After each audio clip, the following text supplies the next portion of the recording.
Students, welcome to our YouTube channel Pujay study studio. आज हम पढ़ते हैं स्टैंडर्ड 9th का सब्जेक्ट हिंदी। फर्स्ट पोयम है आराधना।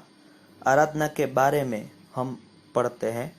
कवि का नाम है वसंत बापट। उनके बारे में आज हम पढ़ते हैं।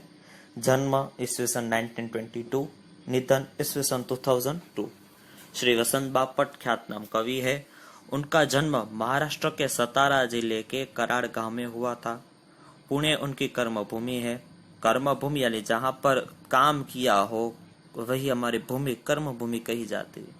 सेतु, बिजली, सकीना, अकारवी का मतलब है 11वीं दिशा, तेजसी, यह उनकी प्रमुख रचनाएं है। ध्यान में क्या रखना है हमें? आराधना के कवि का नाम क्या है, कर्मभूमि कौन सी है, कौन से गांव में जन्म हुआ था और उनकी प्रमुख रचनाएं क्या है, यह हमें ध्यान में रखना है क्योंकि यह 1 मार्क में पूछा जा सकता है। आगे बढ़ते हैं।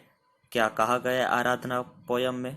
आराधना इस कविता में मुख्य भाव दीन दुखियों की रक्षा करना, गरीब व्यक्तियों की रक्षा करना, मानवता की उपासना करना, मनुष्यता की उपासना करनी चाहिए, तपश्चर्या करनी चाहिए, भेदभाव को दूर करना, उच्च नीच का भेदभाव दूर करना चाहिए, शत्रुता दूर कर कर वसुधैव कुटुंबकम की स्थापना करनी चाहिए।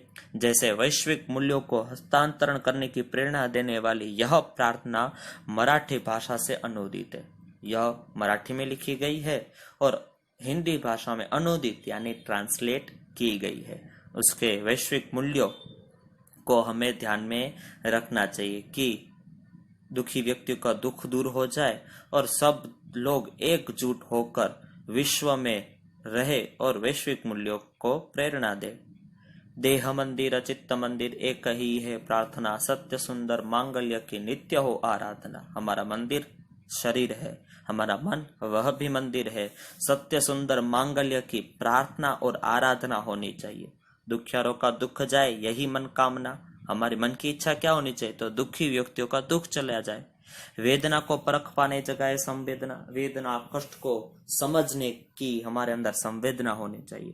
दुर्बलों के रक्षणार्थ पौरुष की साधना। दुर्बल व्यक्तियों की रक्षा करो यही पौरुष की साधना है। जीवन में नव तेज हो, अंतरंग में भावना। जीवन में नई उमंग होनी चाहिए, यही भावना हमारे अंदर होनी चाहिए। सुंदरता की आशा हो, मानवता की उपासना। सुंदरता की इच्छा सब जगह सुंदर दिखे और मानवता की उपासना होनी चाहिए।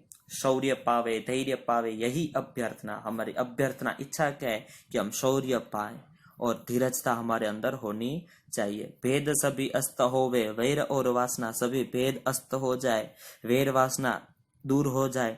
मानव की एकता की पूर्ण हो कल्पना। मानवता की कल्पना क्या है कि सब लोग एकजुट कर रहे। मुक्त हम चाहे एक ही बंधुता की कामना। मुक्त हम सब हो जाए पर फिर भी कामना क्या, इच्छा क्या है कि बंधुता रहे सबके बीच में, यही हमारी इच्छा होनी चाहिए। Thank you.